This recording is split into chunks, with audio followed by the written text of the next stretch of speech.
예, 함께 기도하시겠습니다.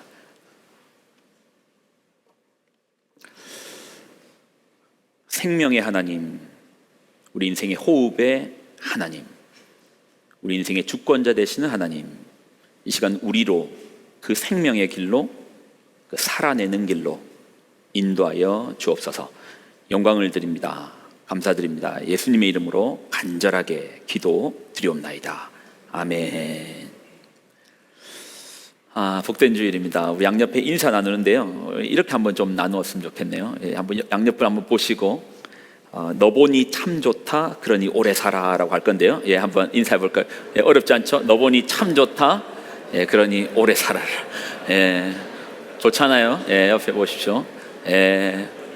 오래 살아요. 오래 사십시오. 그냥 하는 말 아니고요, 오늘 본문에 나와 있는 내용으로 인사를 한번 꾸며봤는데 여러분 보니까 참 좋네요. 오래 사십시오. 어제부터 유초등부 수련회가 했는데요, 영상 한번 잠깐 보여주실래요?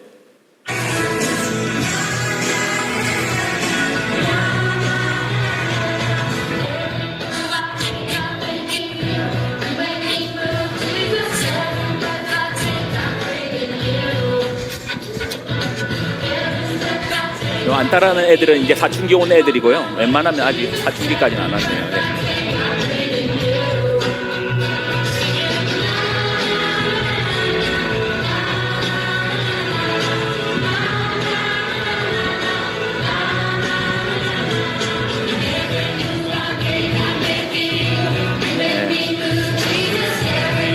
어제 버스 타고 갈 때 이 초등 1학년부터 시작해가지고 6학년까지 애들을 버스에 태우고 봉고차에 태우는데 부모님들이 막 안절부절을 못 하시는 거예요. 그래서 이제 1학년짜리 애를 보내려고 하니까 얼마나 걱정되겠어요? 그래서 우리 아이 멀미하는데 자리 좀 바꿔주세요, 우리 아이 뭐 이렇게 걱정하시는데, 버스 출발함과 동시부터 애들이 과자를 듣기 시작하는데요.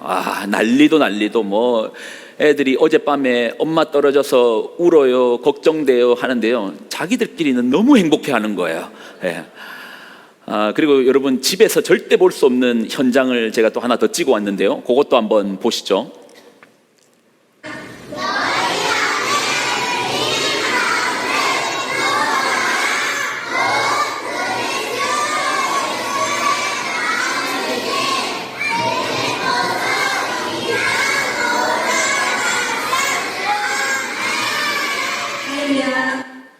우리 교회 수준이 이 정도입니다. 기가 막히지 않습니까? 어제 같이 예배를 드리는데 자부심이 생기더라고요. 우리 새생명 교회가 미래가 있다. 우리가 미래가 있으면 우리에게 다음 세대가 있기 때문입니다. 이 다음 세대들을 우리 지난주는 중고등부 수련회로, 이번 주는 유초등부 수련회로 하는데, 이렇게 수련회 때 이렇게 한다는 게 쉬운 일이 아닙니다. 우리 교육자들 보시고 또 우리 선생님들 보시면, 그러니까 어제 왔던 어떤 집사님이 그러더라고요. 우리 선생님들 진짜 박수 쳐주고 격려해줘야 된다. 내 새끼도 이렇게 못하는데 남의 새끼를 이렇게까지 돌봐주시는 게 얼마나 귀하냐고 하며 그러는데, 우리 선생님들 보시고 하면 격려해 주시고 또 밥도 사주시고 그렇게 하십시오. 자, 오늘 이제 말씀 한번 이어나가 보겠습니다. 여러분, 생명과 사망, 복과 저주, 생명과 사망, 복과 저주. 여러분, 이 중에서 선택하라고 하면 생명을 선택하고 또 복을 선택할 겁니다. 사망과 저주를 선택할 사람 아무도 없습니다. 건강검진을 받았습니다. 근데 의사 선생님이 그러십니다. 보호자분을 모시고 오세요. 그 말을 들으면 마음이 무너져요. 절망, 슬픔, 분노, 원망, 마음이 무너져요. 우리는 다 살고 싶은 거예요. 제가 실제로 만난 분입니다. 사업에 실패했습니다.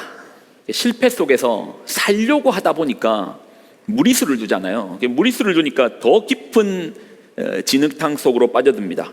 가족과 매일 같은 전쟁과 같은 일상을 보내고요, 그러니 가족이 떠나갑니다. 괴로움 속에서 술 없이 살 수 없습니다. 어느새 알코올 중독자가 되었습니다. 주변에 아무도 없습니다. 몇 개월을 술에 취해 살았습니다. 유일하게 외출하는 시간은 술이 떨어져서 술을 새로 사러 가는 그 시간밖에 없습니다. 그러다 보니 삶이 얼마나 허무해요. 인생이라는 것이 아무것도 없는 것 같아요. 취해 있거나 깨어 있으면 괴로움과 후회만 밀려옵니다. 이분의 실제 얘기입니다. 죽으려고 천장에 줄을 걸었답니다. 그때 그분이 마음 가득하게 차오르는, 그분에게 마음에 가득하게 차오르는 하나의 마음이 있었답니다. 여러분, 그 마음이 뭔지 압니까? 살고 싶다였대요. 그분이 그러더라고요. 살고 싶다. 근데 나는 살고 싶은데 내 힘으로 안 될 것 같으니 그 다음에 외친 말이 뭔지 압니까? 누가 위에 있는지는 모르겠는데 제발 나 좀 살려주세요 라고 했대요. 우리 모두는 살고 싶습니다. 생명과 사망 앞에서 이 선택, 모두 살고 싶다라는 거예요. 여러분, 우리는 신명기를 지금 나누고 있는데요, 여러분 그거 아십니까?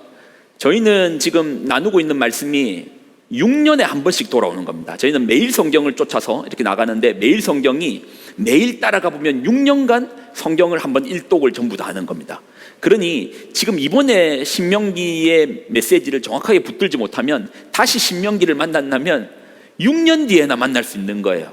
그래서 매번 강단에 설 때 각각의 66권의 말씀 중에서 가장 그 말씀이 말하고 있는 중심 메시지가 뭔지를 일단 듣고 거기서부터 파생적으로 이야기하려고 하거든요. 신명기에서 말하고 있는 중심 메시지가 여러분 뭔지 아십니까? 거듭거듭 강조하여 우리에게 주시는 두 번째 율법의 이 말씀이 뭘 강조하시는 줄 압니까? 자, 오늘 말씀 다시 한번 읽어보는데 이 속에서도 신명기의 중심 메시지가 있습니다. 자, 신명기 30장, 자, 15절 먼저 읽습니다. 자, 시작.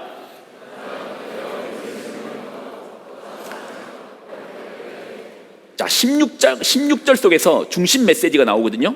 이건 뭐 중심 메시지니까 여기만 나오는 게 아니고 신명기 전장에 충만하게 이 메시지를 반복 거듭 강조하여 말하는 게 신명기랬잖아요. 반복을 합니다. 자, 이 메시지를 우리가 놓치고 신명기를 끝마치면 안 되겠죠. 자, 다시 한번 30장 16절 읽습니다. 시작.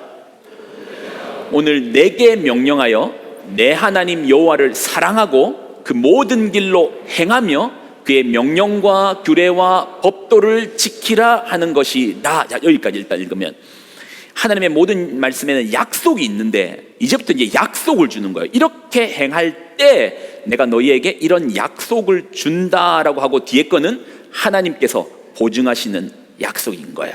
자, 어떨 때 하나님의 말씀을 지킬 때 주시는 약속. 자, 그리하면부터 읽습니다. 시작.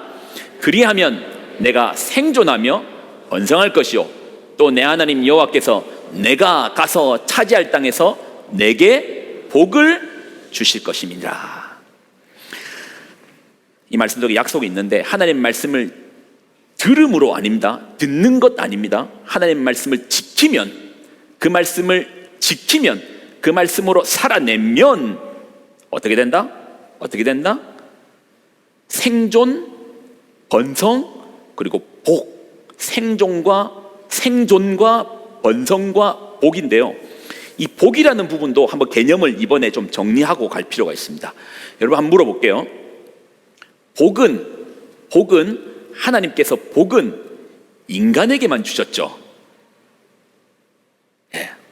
자, 다시 한번 물어봅니다. 하나님께서 복은 인간에게만 주셨을까요? 아닙니다. 하나님께서 인간에게만 복을 주신 게 아니에요.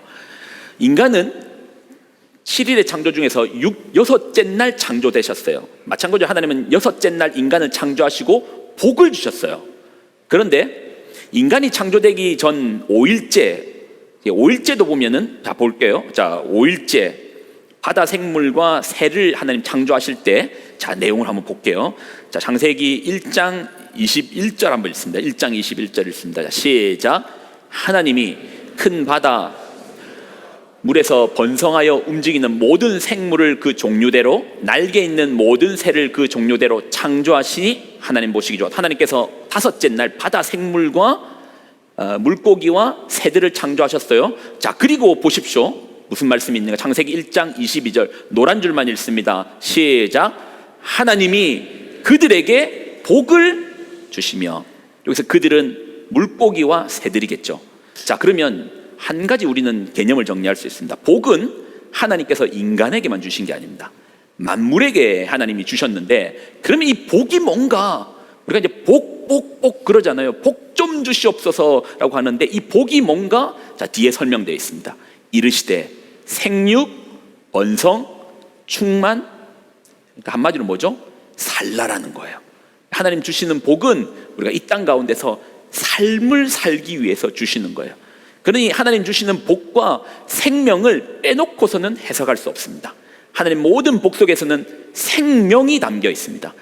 우리의 물질의 풍요함에 대한 복도 결국은 생명을 살아갈 우리에게 필요한 것들을 채우기 위한 것이고, 우리에게 하나님 건강을 주시는 것도 이 땅 가운데서 살라라는 그 명령으로 주시는 복인 거예요. 그래서 복의 모든 하나님 복에서는 생명을 빼놓고 이야기할 수 없습니다.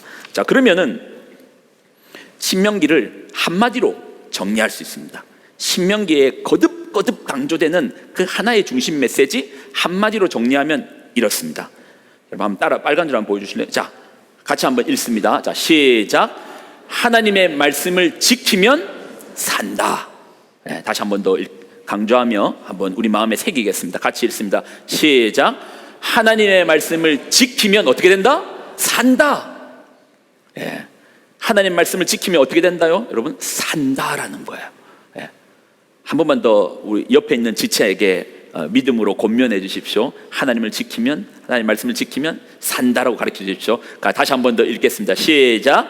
하나님의 말씀을 지키면 삽니다. 여러분, 삽니다. 그 속에 뭐가 있습니까? 하나님 말씀 속에 뭐가 있죠? 생명이 있는 거예요. 예. 근데 이게요, 우리가 생각보다 잘 안 믿어요. 그래서 거듭 강조해서 말해요. 하나님 말씀 속에 뭐가 담겨져 있다? 생명이 담겨져 있는 거예요. 이게 신명기가 거듭해서 강조하여 우리 마음에 각인시키고 싶어하는 메시지인 것입니다. 그리고 오늘 저는요, 조금 더 근원적인 이야기를 한번 해보려고 하는 거예요. 예, 제가 드리고 싶은 질문은 이건데요, 이 질문을 읽기 전에 다시 한번 본문을 읽고 이 속에서 제가 질문을 한번 끄집어내 볼게요. 자, 다시 한번 본문 읽습니다. 곧 내가부터 같이 한번 읽을게요. 자, 신명기의 중심 메시지라고 했죠. 자, 읽습니다. 시작. 곧 내가 오늘 내게 명령하여 내 하나님 여호와를 사랑하고 그 모든 길로 행하며 그 명령과 규례와 법도를 지키라 하는 것이라. 그리하면 내가 생존하며 번성할 것이요, 또 내 하나님 여호와께서 내가 가서 차지할 땅에서 내게 복을 주실 것임이라. 자, 그러면 여기서 제가 질문 하나 드려볼게요. 신명기가 강조하는 말씀은 하나님 말씀을 지키면 산다, 생명이 있다라는 건데, 여러분, 왜 말씀을 지키는 것이 생명을 얻는 길인가에 대해서 여러분 고민해봐야죠. 이거 그냥 뻔히 다 그냥 믿으면 되는 거 아니에요? 하나님 말씀을 지키는 것이 생명을 얻는 길인가? 사실 이게 우리가 이제 이 말씀과 생명과 직결되어 있는데, 우리는요, 규칙적인 삶을 살면 건강해진다, 또 스트레스가 없으면 오래 산다, 소식하면 장수한다, 운동하면 건강해진다에 대해서는 별 거부감 없이 수용합니다. 좀 귀찮아서 안 할 뿐이지, 이 앞에 있는 이 내용들에 대해서 믿는 것, 따르는 것, 그냥 귀찮아서 안 할 뿐이지 거부감 없이 받아들여요. 그런데 하나님의 말씀을 지키면 산다라는 부분 앞에서는 이게 그냥 종교적 이야기로 듣는 거예요. 교회에서만 통용되는 이야기로 듣고, 그러다 보니 막상 내 삶에서는 조금 동떨어져 있는 내용인 거예요. 내가 내 건강을 위해서 아침밥은 챙겨 먹고 내 건강을 위해서 운동은 하려는 습관은 가지고 있지만, 정말 내가 생명을 위해서 사는 것을 위해서 하나님의 말씀을 지킨다는 마치 어떤 종교적인 언어로서 그냥 따로 두고 하는 것이, 이게 실제 내 삶에서 어떤 영향력을 가지고 내 삶을 어떻게 변화시키고 이것이 나로 하여금 살게 만든다라는 부분 앞에서는 실제적으로는 받아들이지 않아요. 그냥 어떤 종교적인 하나의 이야기로만 받아들이는 거예요. 근데 아닙니다. 여러분, 하나님께서 신명기를 통해서 거듭 강조하여 주시는 것은 하나님 말씀을 지키면 생명이 있다, 산다를 거듭해서 말씀하는 거예요. 그래서 저는 이 근원적인 질문인 왜 말씀을 따름이 생명과 직결되는가를 놓고 생각하기 위해서 이걸 이제 사망이라는 부분부터 한번 살펴볼 거예요. 생명과 반대가 되는 사망. 왜 하나님의 말씀을 따르는 길이 생명을 얻는 길인가에 대한 답을 얻기 위해서 생명의 반대 개념인 사망으로부터 한번 출발해 보려고 하는 거예요. 한번 물어보겠습니다. 여러분, 최초의 죽음, 최초의 사망이 어디에서부터 출발했을까요? 최초의 사망. 그러니까 죽음, 아니 살아있는 모든 것은 죽는 거 아니야? 그런데 아닙니다. 최초의 죽음에 대해서 한번 생각해 볼 필요가 있어요. 우리가 그림을 보면요, 아이가 태어나기부터 시작해가지고 결국 모든 살아있는 것은 죽는다, 모든 살아있는 것은 죽는다를 마치 자연적인 순리로 받아들여요. 아니, 생명 있는 것은 다 죽는 거 아닌가? 모든 살아있는 것은 죽음으로 가고 있는 과정 아닌가? 그러니 모든 살아있는 것은 죽는다를 자연적인 이치 또는 자연적인 순리로 받아들입니다. 그런데 여러분, 아닙니다. 아니에요. 여기서 출발해야 됩니다. 여러분, 모든 살아있는 것은 죽는다는 자연적인 이치, 순리 아닙니다. 성경은 이를 순리라고 말하지 않아요. 하나님께서요, 인간을 최초로 창조하셨던 그 창조의 원형의 인간에는 사망이 없었습니다. 하나님께서 창조하신 최초의 인간 속에서는 그 속에 죽음은 없었습니다. 자, 그리고 하나님께서 언젠가 우리를 구원으로 완성시켜 주실 거잖아요. 하나님께서 언젠가 우리를 구원시켜 주실 거잖아요. 물론 지금 예수님의 이름으로써 구원을 받고 언젠가 우리로 하여금 구원시켜 줄 그 모습 속에서는, 자, 성경에서 한번 확인해 볼까요? 자, 계시록 21장 4절입니다. 계시록 21장 4절 같이 한번 읽습니다. 시작. 모든 눈물을 다시는 사망이 없고. 자, 여기까지만 읽을게요. 자, 저를 잘 보세요. 이게 한 번은 개념을 확 잡고 가야 됩니다. 우리는 모든 생명이 있는 것은 죽는다라는 것을 자연적인 이치 내지는 순리로 받아들여요. 그런데요, 하나님께서 인간을 창조하셨던 원형의 모습 속에서는 사망, 죽음 없었습니다. 그리고 하나님께서 언젠가 인간을 구원에 완성하시는 그날에는 계시록이 말하죠, 다시는 뭐가 없다? 죽음이 없다라는 겁니다. 사망이 없다라는 겁니다. 그러면 우리에게 죽음은, 사망은 하나님의 창조하신 원형의 창조의 모습과 하나님의 구원을 완성하신 이 구원 사이 어디쯤에서 우리 인생에 끼어 들어온 거예요.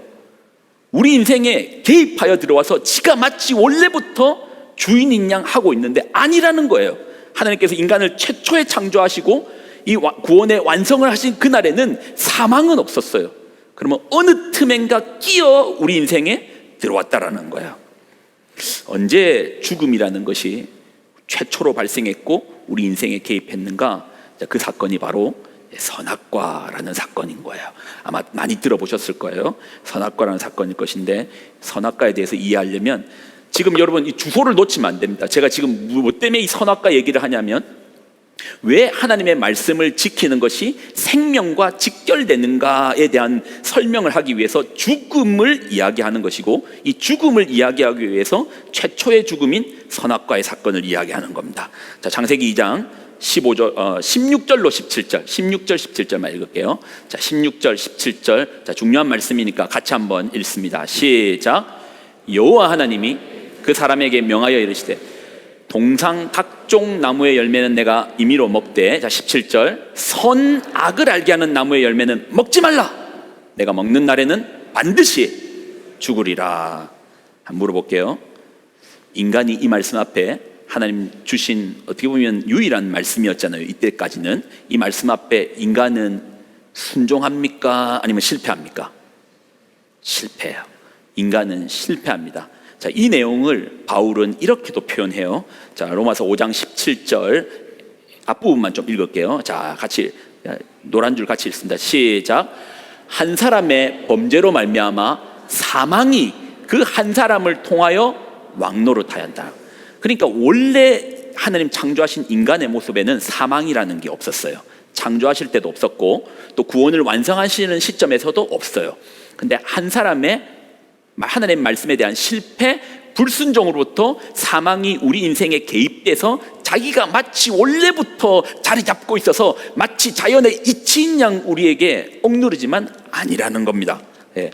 모든 인간은 죽음으로 끝나는 것은 자연적, 성경적 관점에서는 자연적 이치는 아닙니다.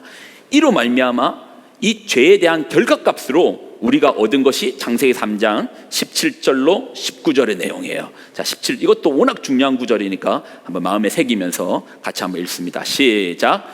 아담에게 이르시되 내가 내 아내의 말을 듣고 내가 먹지 말라 한 나무의 열매를 먹었은즉 땅은 너로 말미암아 저주를 받고 너는 내 평생에 수고하여야 그 소산을 먹으리라. 18절. 땅이 내게 가시덤불과 엉겅퀴를 낼 것이라. 내가 먹을 것은 밭의 채소인즉. 19절. 내가 흙으로 돌아갈 때까지 얼굴에 땀을 흘려야 먹을 것을 먹으리니 내가 그것을 취함을 입었음이라. 너는 흙이니 흙으로 돌아갈 것이라. 이때부터 하나님 창조하신 원형의 인간의 삶에 죽음이라는 것이 들어오고, 이 죽음이라는 것이 모든 인생에 있어서 결정을 좌지우지하는 거예요. 그러니 우리는 죽지 않기 위해서 일하는 것이고, 죽지 않기 위해서 이제 살아내는 삶의 방식으로 바뀌어버린 겁니다. 원래 인간의 모습, 완성하신 인간의 모습에는 죽음은 없다라는 겁니다. 그리고 이 하나님 말씀의 불순종이라는 죄의 사건으로 죽음이 들어왔는데, 자, 이 내용 한 번 더 봐야 됩니다. 로마서 5장 12절. 자, 5장 12절 읽습니다. 시작. 그러므로 한 사람으로 말미암아 죄가 세상에 들어오고 이 죄로 말미암아 뭐가 들어왔다? 사망이 들어왔나니. 근데 여기서 저 보세요. 불순종이라는 죄로 말미암아 사망이 들어왔나니라고 말하는데, 이 들어왔다라는 히브리어는 마치 이건 거예요. 상업적으로 또 법적으로는 이겁니다. 마치 내가 빚을 졌습니다. 누군가한테 빚을 졌는데 갚지 못하니까 저희 집에 빨간 딱지에 차압이 들어온 거예요. 여기서 들어왔다는 것은 마치 차압 들어오듯이 내가 하나님의 말씀에 불순종이라는 죄로 말미암아 나에게 사망이라는 차압이 내 생명을 빼앗아가고, 사망이라는 빨간 딱지가 내 인생에 덕지덕지 붙어 있는 겁니다. 원래는 생명으로 충만했는데 이 죄의 값을 갚아내지 못하니까, 그러니 죄로 말미암아 사망이라는 빨간 딱지가, 차압이 여기저기 내 인생에 붙어 있는 겁니다. 예. 그러니 한번 정리해 보겠습니다. 복잡해 보이지만 아주 간단합니다. 먼저 첫 번째 우리가 정리할 것은, 사망이라는 과정은 자연적인 이치는 아닙니다. 성경적 관점에서는 우리가 자연계에서 살고 있을 때는 어쩔 수 없지만, 성경적인 진리 속에서는 사망은 자연적 이치가 아닙니다. 그러면 죽음은 뭐죠? 자, 정리된 거 한번 볼게요. 같이 한번 읽습니다. 시작. 죽음은 하나님 말씀에 대한 불순종의 결과로 생명을 차압당하고 빨간 딱지가 우리 안에 붙은 거예요. 자, 그러면 이제 거의 다 끝난 거예요. 여러분, 죽음이라는 것이, 사망이라는 것이 하나님의 말씀에 대한 불순종, 어김, 실패에 대한 결과값이라면, 그러면 이걸 뒤집어 말하면 생명은 하나님 말씀의 순종임으로부터 출발함에 대해서는 당연한 이치 아닙니까? 죽음이라는 것이 하나님 말씀으로부터 벗어남, 아니면 하나님 말씀으로부터 실패로서 나온 결과값이라면, 오늘 우리가 신명기가 말하고 있는 것처럼 하나님의 말씀을 지키면 산다가 이 또한 당연한 이치 아니겠습니까? 여러분 어떠십니까? 하나님 말씀을 지키면 산다라는 이 말씀 앞에 여러분 믿음의 동의가 되십니까? 아멘이 되십니까? 예. 그럼 다시 한번 이 하나님 말씀을 지키면 산다라는 것을 옆에 있는 좌우 지체들에게, 이거는 모세가 거듭 강조하여 신명기를 통해서 말해주는 거거든요. 그러니까 옆에 있는 지체들에게 믿음으로 좀 선포합시다. 당신 하나님 말씀을 지키면 삽니다로 같이 한번 옆 사람에게 말하겠습니다. 자, 하나, 둘, 셋. 예, 하나님 말씀을 지키면 삽니다. 예, 반주. 제가 한 가지 이야기로 이제 마무리 좀 지어볼게요. 신디 좀 반주 좀 넣어주시고요. 예, 한 가지 이야기로 말하겠습니다. 예, 소리 조금만 더 줄여서 좀 해주세요. 책 하나 소개하겠습니다. 테렌스 데 프레의 생존자라는 책이 있습니다. 생존자, 책 제목이 생존자예요. 유대인이거든요. 세계 2차 세계대전에 홀로코스트, 유대인 학살, 아우슈비츠에서 살아남은 생존자가 쓴 내용입니다. 그가 어떻게 하여 나는 생존할 수 있었는가에 대한 기록물을 남겼는데, 폴란드에 위치한 아우슈비츠 수용소의 겨울은 너무나 추웠답니다. 그분의 글을 보면 너무나 추웠대요. 그리고 우리가 이제 그 유태인들이 입고 있었던 그 줄무늬 옷을 보면은 그냥 솜 하나 들어가지 않는 면으로 된 그 옷을 입고, 그리고 유대인들이 나치에서 죽임을 당하는데 더 이상 노동력이 발견되지 않는, 그 힘이 없어 고꾸라지는 사람은 당장 가스실로 옮겨버리니까 매일매일 삶에서 자신이 가지고 있는 모든 에너지를 다 쏟아서 자기에게 부여된 일을 다 해야 되는 거예요. 그런데 날은 춥습니다.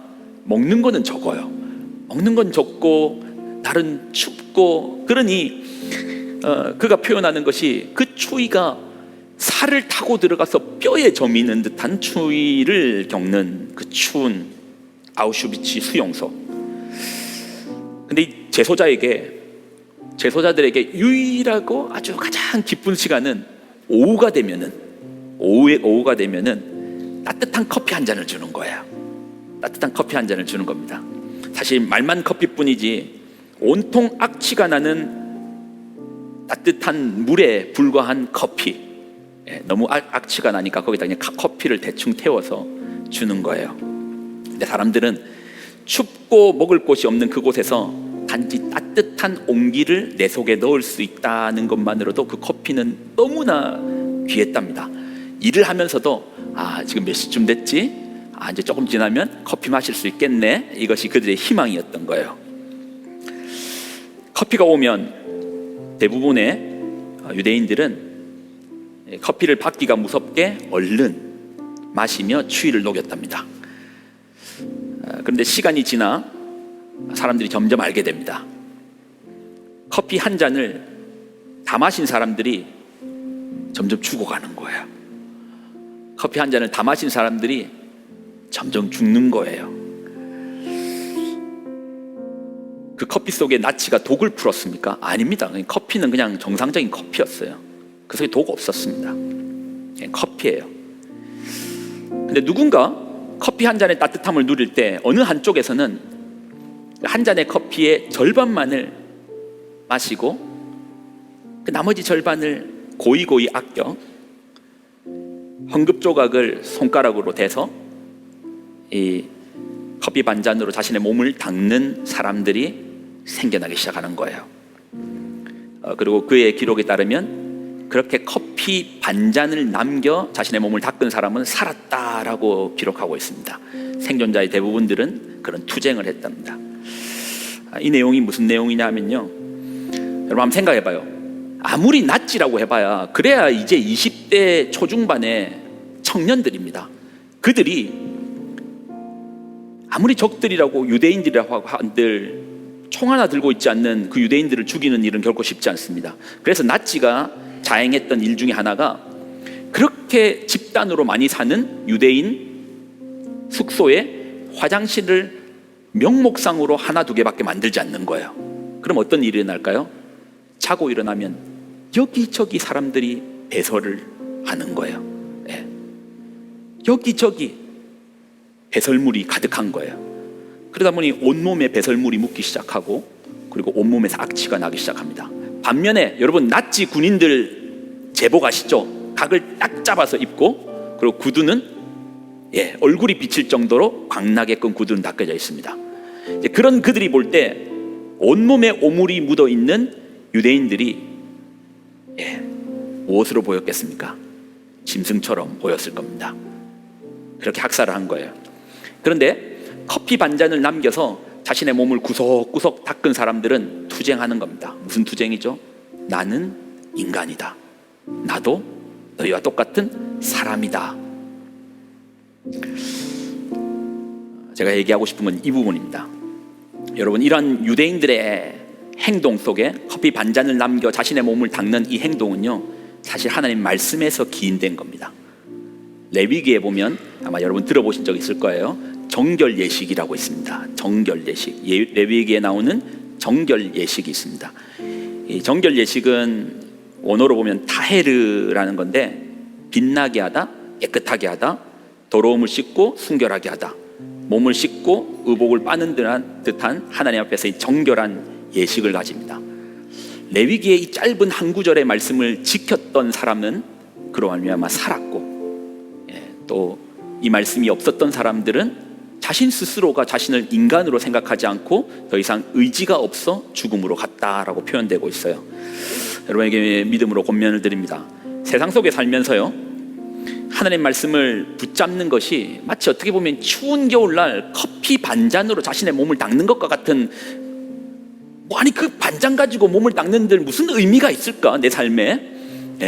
아니 차라리 세상에 가득한 여러 가치관들이 있는데, 아니 말씀을 새벽에 새벽기도 해라 해가지고 그 영상으로 보고 한다고 내 삶에 아무것도 바뀐 게 없는 것 같은데, 아무런 변화도 없는 것 같은데, 그 말씀을 읽고 묵상한다고 해서 이 세상의 거대한 파도 앞에서 아무 흔적도 없는 것 같은데, 근데 아닙니다. 커피 반잔에 투쟁을 한 사람들은 살았고, 하나님 말씀에 한 구절이라도 붙들고 산 사람들은 이 땅 가운데서도 성도로 살아남을 것입니다. 여러분에게 믿음으로 다시 한번 권면을 드립니다. 하나님 말씀을 지키면 삽니다. 내일 아침부터라도 다시금 그 투쟁을 시작하십시오. 내 인생의 15분, 24시간 중에 15분, 그게 나의 인생에 무슨 큰 변화가 있겠어? 의미가 있겠어? 하나님 말씀 앞에서 한번 변화하는 그 10분의 시간, 그게 나에게 밀려오는 세상의 여러 가치관 속에서 어떤 변화가 있겠어? 그건 여러분 생각이고요. 말씀이 가지고 있는 생명력이 여러분을 살게 하실 겁니다. 우리 이 찬양으로 마무리 좀 한번 지어볼까요?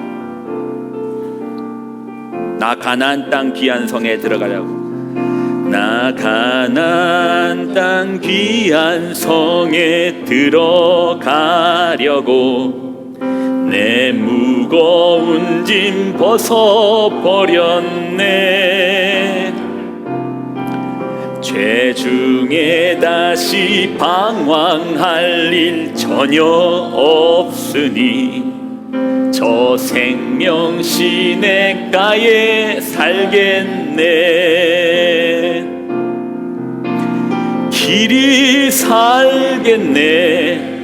나 길이 살겠네. 저 생명 시냇가에 살겠네. 길이 살겠네. 나 길이 살겠네.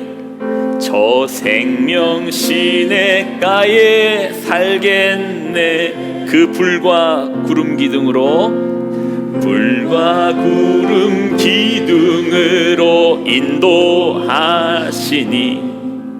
나가는 길이 형통하겠네.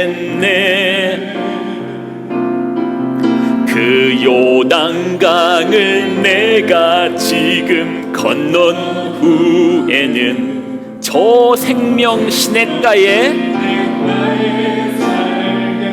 우리 영혼이 주님을 찬양합니다. 길이 살겠네. 나 길이 살겠네. 저 생명 시냇가에 살겠네. 길이 살겠네. 나 길이 살겠네. 저 생명 시냇가에 내 주린 영혼 만나로서, 내 주린 영혼 만나로서 먹여줄 그 양식 내게 생명 되겠네. 이후로 생명 양식 주와 함께,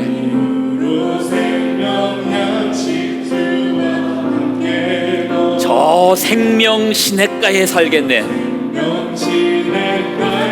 우리 말씀과 더불어서 생명을 없읍시다. 길이 살겠네.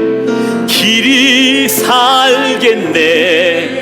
나 길이 살겠네.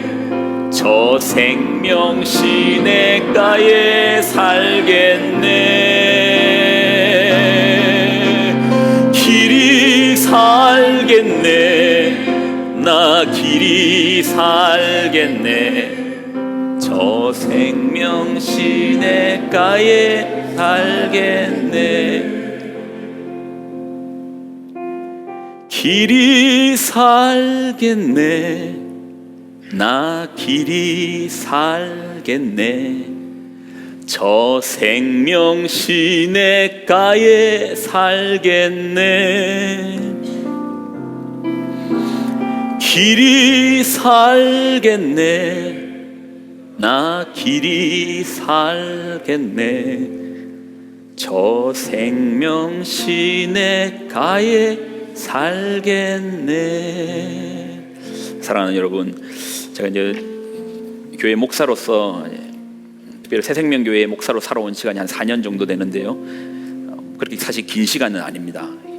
멀리 목회를 하신 분들에 비하면 참 짧은 시간인데요, 근데 하나님께서 참 귀한 현장과 귀한 사건들과 귀한 시간들을 많이 주셨는데, 그 중에서도 정말 마음에 각인되어 있는 것은 하나님 말씀으로 살아내는 성도분들이 보이더라고요.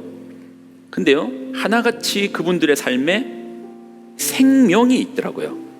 생명이 짙어지고 그 생명으로 끝나지 않고 살리는 사역들도 보이더라고요. 그러니 여러분, 이 말씀은 제가 확인한 말씀입니다. 기록하여 머릿속으로 만들어낸 말씀이 아니고 제가 증명할 수 있고 확인할 수 있고, 누가 그런 사람이 있습니까? 말하면 증거를 댈 수 있는 확실한 말씀입니다. 그러니 여러분, 이 말씀을 믿으시고 하나님의 말씀을 따르시고 말씀을 지키는 것이 산다가 마치 내가 아침밥을 먹고 내가 하루에 30분씩 조깅을 하고 하는 것이 내 건강에 도움이 된다의 사실보다도 더 분명하고 선명한 믿음의 사건으로서 여러분에게 이루어지기를 예수님의 이름으로 부탁을 드립니다. 아멘이십니까? 네, 기도하겠습니다. 하나님, 주신 말씀을 귀하게 붙듭니다. 하나님의 말씀을 지키면, 따르면, 때로는 그것이 손해돼 보일지라도 그 말씀 앞에 순종하면 산다. 우리의 사망이 하나님의 말씀 앞에 불순종으로부터 왔다면 동일하게 우리의 생명이 주의 말씀을 향하는 동행 또 순종 속에서 있음도 고백합니다. 우리 새생명의 교우들, 커피 반잔에 투쟁을 하게 하여 주옵소서. 이 세상 앞에서 집채만한 파도가 오는 세상의 가치관 속에서도 작은 촛불 하나, 주의 말씀이라는 촛불 하나를 들고 세상에서 부딪혀 싸우게 하시고 또 그 가운데 이긴 자 되게 하여 주시옵소서. 이제는 우리 주 예수 그리스도의 은혜와 하나님의 무한 극진하신 사랑하심과 성령님의 교통동행 충만하심의 역사하심이 오늘 말씀을 쫓아서 하나님의 말씀을 지키면 산다, 하나님의 말씀 속에 생명이 있다라는 확신을 가지고 그것을 삶에서 이루어낼 귀한 새 생명의 교우들의 머리 위에, 그들의 가정과 기업과 자녀들의 머리 위에 이제로부터 영원히 항상 함께하여 주시기를 간절히 축원드리옵나이다. 아멘.